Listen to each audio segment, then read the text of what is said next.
সীমা রেখা দিছেন, লাউ আমিলতুম উশরা মা উনসিলা বি, 10 ভাগও যদি মানো,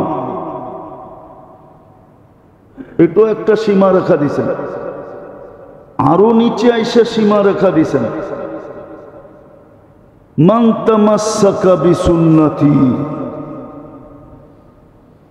একটা সুন্নত যদি ধরে রাখো, আমার মন বলে, কিতাব বলে, তাখায়ুল বলে ওই সুন্নতটা ছিল 5 ওয়াক্ত নামাজ। উম্মত যদি একটা সুন্নত ধরে রাখতো, আর কোনো সুন্নত যদি ধরার দরকার না ধরতো, একটা শুধু ধরে রাখতো, নামাজ নামি সুন্নত, যেটা দুনিয়াতে আইসেই মেসেজ দিছেন। সারা জীবনে যেখানে হায় হায় কোনো, এটা আল্লাহ রসুলের সামনে বলা শোভা পায় না, যেখানে কিঞ্চিত অলসতা ছিল না, কিঞ্চিত ছাড় ছিল না, যাওয়ার সময় যেটার উপরে চিৎকার ছিল, আসসালাহ আসসালাহ ওমা মালাকাত আইমানুকুম, একটা সুন্নত যদি ধরে রাখতো, তাহলে মুসলমান আজকে দুরবস্থার শিকার হতো না। আমল তো বেশি করার কথা না, আমল তো উম্মতের জন্য কমায়া দিছেন দুর্বলতা দেখা, যে সময় দুর্বলতা নিয়ে আসবে, ইদা আমল কমায়া দিছিলেন।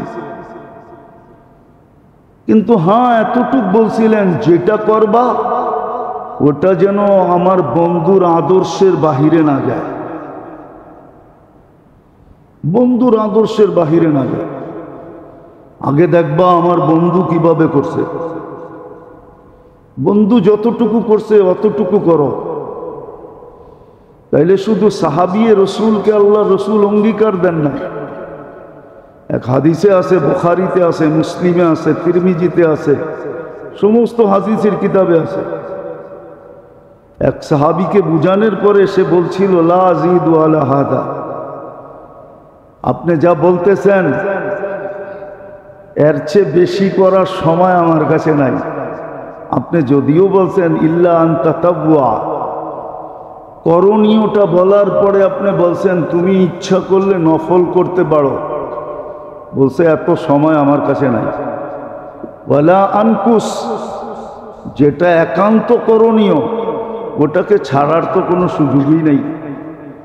তা আল্লাহর রসুল বলছে, জান্নাতি যদি দেখতে চাও, ইন্না হাযা মিন আহলিল জান্নাতি ইন সাদাক, এটা তো জান্নাতি মানুষ যদি সত্য বলে থাকে। আমাদেরকেও জান্নাতের ওয়াদা ছিল, এটা শুধু ওনার জন্য ছিল না, আমাদের জন্য ছিল, যে আমি সুন্নতের বাহিরে যাব না, আমল কম করব, কিন্তু যতটুক করব অতটুক সুন্নত অনুযায়ী করব। এই যে আশুরা সামনে আসতেছে, কালকার দিন পরের দিনই আশুরা, রবিবারে। এই যে আশুরা আসতেছে, দেখার বিষয় ছিল উম্মতের আল্লাহর রসুল কি করছে। কিন্তু শয়তানও তো শয়তান, ঠিক না? নাইলে বললে তো আবার রাগ হয়ে যাবে, জিঞ্জিরার মানুষ থাকলে, তাইলে জিঞ্জিরা তৈরি হইতো কেন? নকল শব্দটা আসতো কেন? শয়তানও তো শয়তান, ঠিক না? সেও অনেক কিছু বইরা দিছে, মিলায়া দিছে, ঠিক না? নইলে মহররম তো আগের থেকেই দামি ছিল, ঠিক না? মহররম কি নতুন দামি হয়েছে নাকি? মহররম তো আগের থেকেই, যেদিন থেকে দুনিয়া বানাইছেন ওদিন থেকেই মহররম। যদিও নির্ধারিত হয়েছে যে ইসলামের সাল শুরু হবে কোন মাস থেকে, ওমর রাদিয়াল্লাহু তাআলা আনহু নির্ধারণ করছেন মুহররম থেকে। মুসলমানের সন গণা হবে কোত্থেকা? তো এটা গণা, এটা নির্ধারিত হয়েছে হিজরি থিকা, হিজরি সন থেকে মুসলমানদের সন গণনা করা হবে। কিন্তু মুহররম তো আগের থেকেই ছিল। কেউ তো দেখে না এই মাসে আল্লাহর রসুল কি করছেন, করণীয় কি ছিল। বলছিলেন রমজানের পরে যদি বেশি রোজা রাখতে মনে চায় তাহলে মুহররমে রাখো, কেননা এই মাসে তোমাদের আমলনামা আল্লাহর কাছে পেশ করা হয়। বাৎসরিক আমলনামা মুহররমে পেশ হয়। এই অবস্থায় যেন পেশ হয় তুমি রোজা রাখছো। মদিনায় আইসা দেখছেন ইহুদিরা 10 তারিখে রোজা রাখে। বলছে কেন রাখো তোমরা? বলছে মুসা আলাইহিস সালাম এই দিন দরিয়ায় নদী পার হইছেন, আল্লাহ বনি ইসরাইলকে মুক্তি দিছেন আর ফেরাউনকে ডুবায়া দিছেন। বলছে তোমরা যদি এই খুশিতে রাখো তো নাহনু আহাক্কু বি মুসা, আমরা মুসা আলাইহিস ইসলামের ব্যাপারে তোমাদের চেয়ে বেশি হক রাখি। সবাই দেনেওয়ালা ছিল, লওয়ার মতো একজনও ছিল না। জাকাতের মাল জমতে জমতে পাহাড় হয়ে গেছে, বিজাতিকে দেওয়া যাবে না। তো অন্য কাজে ওলামা ফতুয়া দিতে বাধ্য হয়েছে যে এটা লাগাবে কোন জায়গায়। ছিল একটা সময় সবার ঘরে সুখ ছিল, সবার জীবনে সুখ ছিল, কারণ আল্লাহর হুকুম মানা ছিল। কিছু করতো আর না করতো আল্লাহর হুকুমকে। হাদিসের শব্দ এটাই বুঝায়, দাঁত দিয়া কামড়ায় রাখতো, আজ্জুহু বিন নাওয়াজিস, দাঁত দিয়া কামড়ায় ধরে রাখতো আল্লাহর হুকুম, নবীর তরিকাকে। এটি সব ছাড়ছে, সব ছেড়া দিয়া লম্বা লম্বা আশা, শুধু সারাদিন প্ল্যানের ভিতরে কাটায় দিতেছে, প্রোগ্রামের ভিতরে কাটায় দিতেছে। গত জুমা 2 জুমা থেকে বলতেছিলাম না, প্ল্যান আর প্রোগ্রামের ভিতরে সারাদিন কাটায়। প্ল্যান না করে যদি সারাদিন আল্লাহ আল্লাহ করতো। হাদিসে আছে একদল মানুষের কথা, ওরাও ছেড়া দিছে আজকে। আমাদের কথাই হাদিসে লেখা আছে, যাকে কোরআন ব্যস্ত করে দিবে চাওয়ার থিকা, চাইতে পারবে না। কোরআনের ভিতরে হাদিসের ভিতরে এতটুক ব্যস্ত হয়েছে যে চাওয়ার সুযোগ নাই। আল্লাহ অঙ্গীকার করছে চায়া যতটুক না পাবে আমি ওদেরকে এর চেয়ে কয়েক গুণ বেশি দিব, লেখা ছিল। তো সারাদিন আল্লাহ আল্লাহর ভিতরে ব্যস্ত থাকতো, চাওয়া ছাড়া মিলতে থাকতো। চায়া যতটুক না পাবো, চায়া যতটুকু পাইতো এর চেয়ে 100 গুণ বেশি এরা পাইতো। ছিল লেখা, হাদিসে আছে, আমি হাদিসেরই তর্জমা করতেছি। কিন্তু সব ভুলা গেছে, সারাদিন প্ল্যান বানাইতেছে। মাঝে মাঝে ফেরেশতা হাসতে থাকে যে তুই যে সকালে বৈশা প্ল্যান করতেছিস, আমরা তো প্রস্তুতি নিতেছি বিকালে তোকে উঠায় নিয়ে যাব। হ্যাঁ, তোর প্ল্যান কোথায় যাবে? ফেরেশতা মাঝে মাঝে হাসে, মালাকুল মউত মাঝে মাঝে হাসে যে হায় মানুষ, তুই প্ল্যান করতেছিস, আমরা তো তোকে নিয়ে যাওয়ার প্রস্তুতি নিতেছি। শুধু সীমা রেখায় পা দিতে দেরি, তোকে উঠায় নিতে দেরি করব না। প্ল্যান প্ল্যানের জায়গায় থেকে যাবে। হ্যাঁ, এই জন্যই তো কোরআন বলছে ফাইদা হুম মুবলিসুন।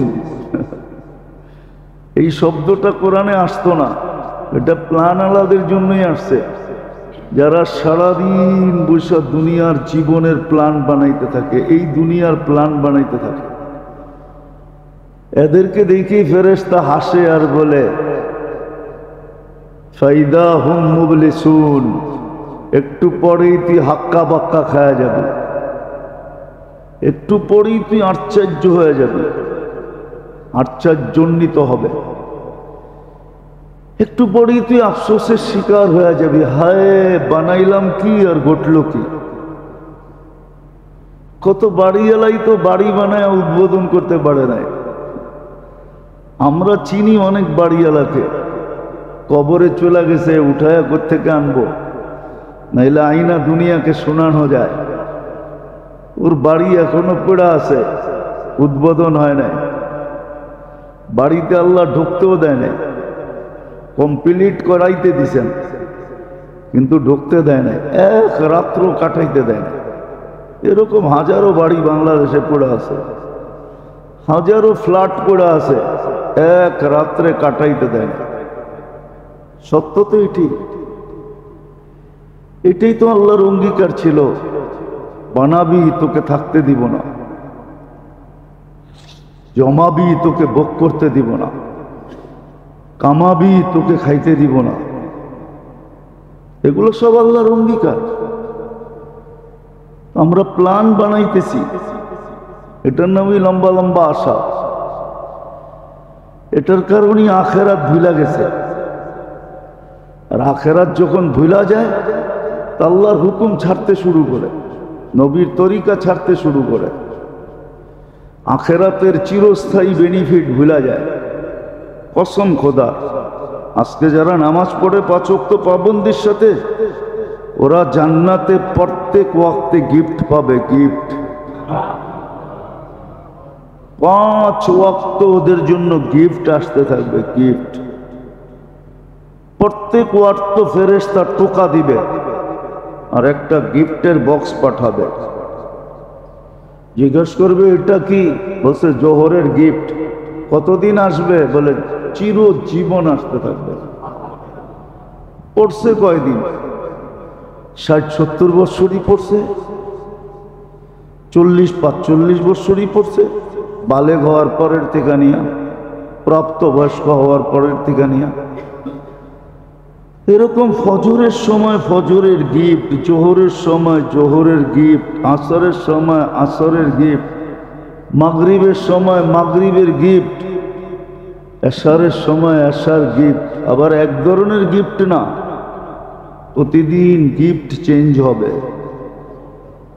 প্রতিদিন গিফট উন্নত হবে, অনুন্নত না, উন্নত আসতে থাকবে। সমস্ত নেক আমলের ভেতলা দুনিয়া যেটা করতো নেক আমল, ওইটা ওইখানে মিলতে থাকবে।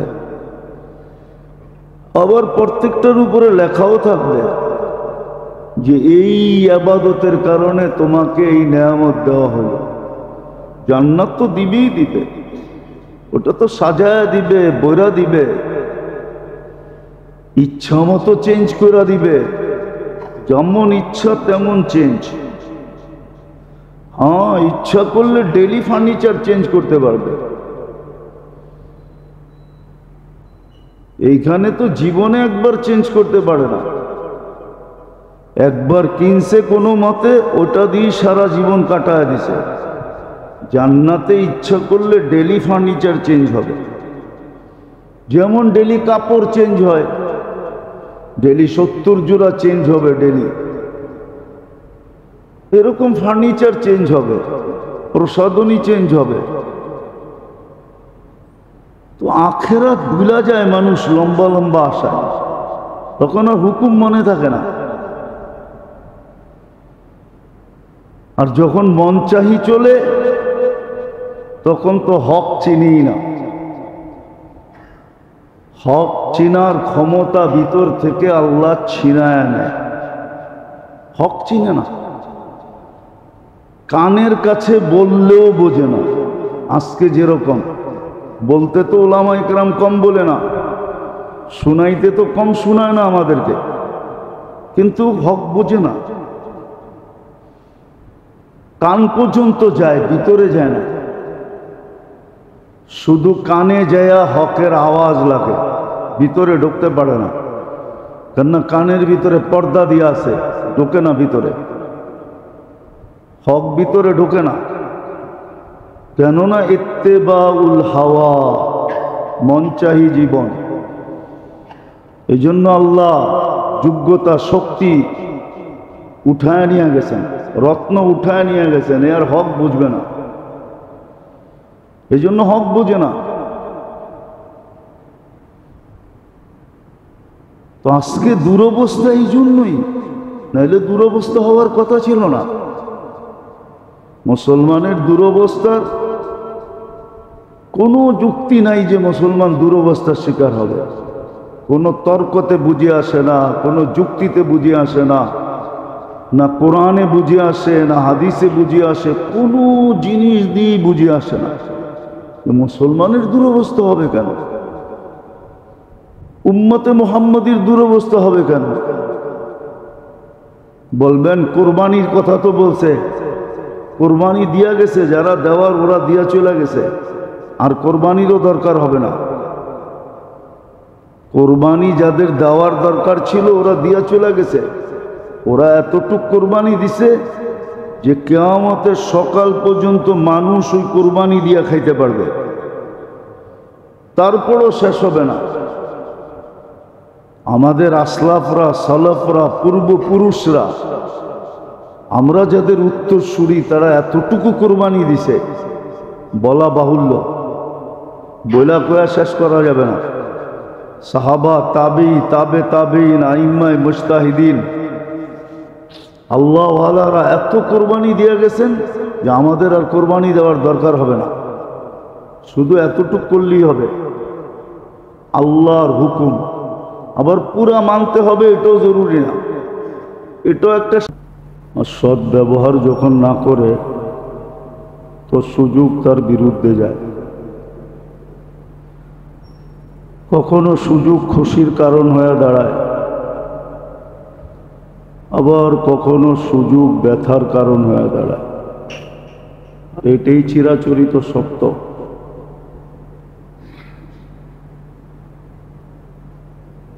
আর সুযোগ আল্লাহ মানুষের সামনে নিয়ে আসেন, আর হুকুমও এটাই, সুযোগকে কাজে লাগাও। হায়াতের মুহূর্তগুলো সুযোগ।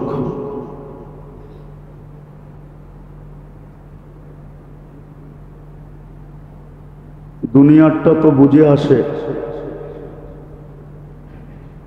সহজেই বুঝে আসে। এটা বোঝা কোনো দুষ্কর ব্যাপার না, সহজেই বুঝে চলে আসে। ভাই এদেরকে থামাও না, এতবার বলা হয়েছে তারপরও শোনা হয় না।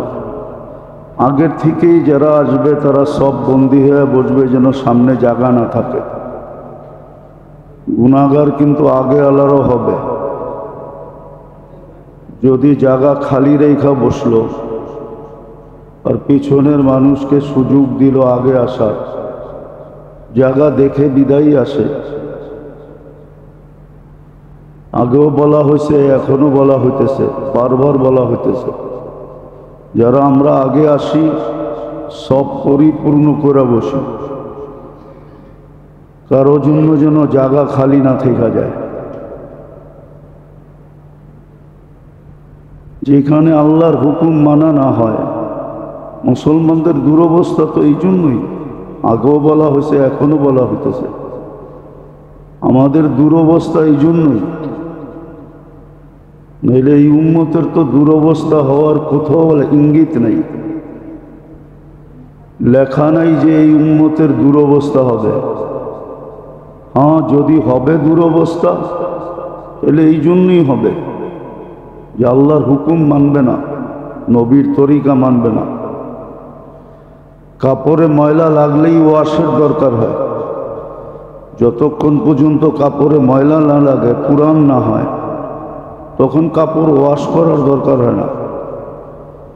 দুনিয়াতে বহুত দেশ আছে এক জোড়া এক সপ্তাহ পরলেও কোনো ময়লা হয় না।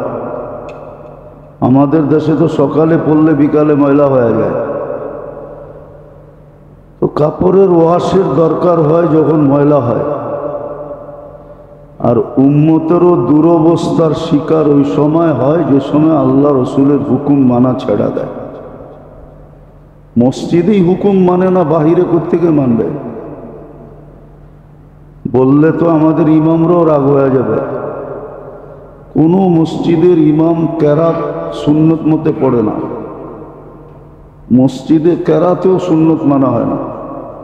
অথচ মাদ্রাসার ছেলেদেরকে জিজ্ঞেস করেন, নুরুল ইজার ভিতরে লেখা আছে কোন রাকাতে কোন ওয়াক্তে কোন কেরাত পড়বে।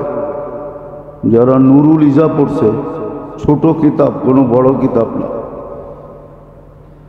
তো কেরাত যখন সুন্নত মতে মসজিদে পড়ে না, আল্লাহ রসুলের সুন্নত মসজিদ থেকে উঠে গেছে, তো শান্তি কোত্থেকে আসবে? দুরবস্থা তো এই জন্যই, ওয়াশ তো এই জন্যই করা হইতেছে। আল্লাহর অঙ্গীকার, আইল্লামিয়া তুবু ফানা তাবিবুহুম, হুকুম না মানবে তো তোমাদেরকে আমি ওয়াশ করব। কেননা বেনিফিটে তো এত বড় বড়, সমস্ত উম্মতের সোয়াব শুরু হইতো 1 থেকে, এই উম্মতের সোয়াব শুরু হয় 10 থেকে। 9 ক্রস করার পরে 10, সোয়াবের শুরুই 10 থেকে। অন্য উম্মতের 1.25 লক্ষ উম্মতের সোয়াব শুরু হইতো 1 থেকে, শেষও হয়ে যেত 1 থেকে। শুরু 1, শেষ 1, কিন্তু এই উম্মতের সোয়াব শুরু হয় 10 থেকে। ভালো মতে ভাবার বিষয়, শেষ হয়ে যায় বেগায়ের হিসাবে, হিসাব ছাড়া যায় শেষ হয়, যদি কোয়ালিটি এরকম দেখাইতে পারে। তো এই উম্মতের এত বড় ফ্যাসিলিটি কেন? সর্ব বিষয়ে ফ্যাসিলিটি। কোনো একটা বিষয় নাই যে বিষয় অন্য উম্মতের মতো দিছে না, অন্য উম্মতের চেয়ে 1000 গুণ ঊর্ধ্বে দিছে। কোন উম্মতের জন্য জুমা ছিল কি ছিল না জানি না, কিন্তু এই উম্মতের জন্য জুমা দেওয়া হয়েছে। সপ্তাহে 1 দিন ঈদের দিন দেওয়া হয়েছে। একটা মুহূর্ত এরকম রাখা হয়েছে, যা চাবে তা দিবে। জুমা ফজিলত দিয়ে ভরা দিছে। 1 ওয়াক্ত নামাজকে যদি পড়া হয় তাহলে 270 ওয়াক্ত বানায় দিছে। 10 তো একা একই পড়লে পাবে, সর্ব ধরনের ফ্যাসিলিটি দিয়েছেন। একজনের কাঁধে চাপায়া সবাইকে পার করায় দিতেছে। সবার দায় দায়িত্ব ইমামের কাঁধে দিয়া, বাকি যদি সব চুপচাপ দাঁড়ায়ও থাকে, খালি ইমাম যেরকম করে ওরকম যদি করলো, তাইলে গ্যারান্টি দিতেছেন সবাই নামাজ হয়ে যাবে। এত ফ্যাসিলিটি দেওয়ার পরেও যদি এত সুযোগ, এত সুবিধা, এত আজর সওয়াব, এত মূল্যায়ন, এত দাম দিতে দিতে দিতে এটা বললে কোনো ভুল হবে না। যেমন আল্লাহর কোনো দ্বিতীয় নাই, এরকম মুহাম্মদুর রাসূলুল্লাহরও কোনো দ্বিতীয় নেই, আবার উম্মতে মুহাম্মদীরও কোনো দ্বিতীয় নেই। আল্লাহ যেরকম আহাদ, মুহাম্মদুর রাসূলুল্লাহ মুহাম্মদুর রাসূলুল্লাহ হিসাবে আহাদ, আর আমরাও উম্মত হিসাবে আহাদ। তারপরে দুরবস্থা হবে কেন? দুরবস্থা আমরা টাইনা নিয়ে আসছি। কোরআন তো এটাই বলছে, জহারাল ফাসাদ ফিল বাররি ওয়াল বাহর বিমা কাসাবাত আইদিন নাস। দুরবস্থা তোমরা টাইনা নিয়ে আসবা, আমি তোমাদেরকে ঠিক করব না। এটাও বলে দিছেন, লা ইউগাইয়িরু বিকওমিন, আমরা তোমাদেরকে ঝাড়ু মাইরা ঠিক করব না। হাত্তা ইউগাইয়িরু বিআনফুসিহিম, তোমরা যদি তোমাদেরকে ঠিক না করলা, বাকি ঠিক না করলে আমরা তোমাদেরকে ওয়াশ করব। মুসিবত তোমাদের উপরে আসবে। যেরকম আজকে সারা দুনিয়ায় মুসিবত, আর যদি তা না হইতো তাহলে 6 জনে কামাইতো, 1 জনে খাইতো। মুসলমানের তুলনায় বিজাতি 6 জন। 6 জনের কামাইয়ের ভাগ মুসলমানের মিলত। 6 জনে কামাইয়া একজনকে দিত, আর একজন বয়া বয়া মোচ করে খাইতো, আর সারাদিন আল্লাহ আল্লাহ করত। সিস্টেম এটাই ছিল। কিতাব উঠাইলে দেখা যায় সিস্টেম এটাই ছিল। পেটের বাচ্চা পর্যন্ত ভাতা পাইত, একটা সময় ছিল। মুসলিম জগতে জাকাত লেনেওয়ালা কেউ ছিল না।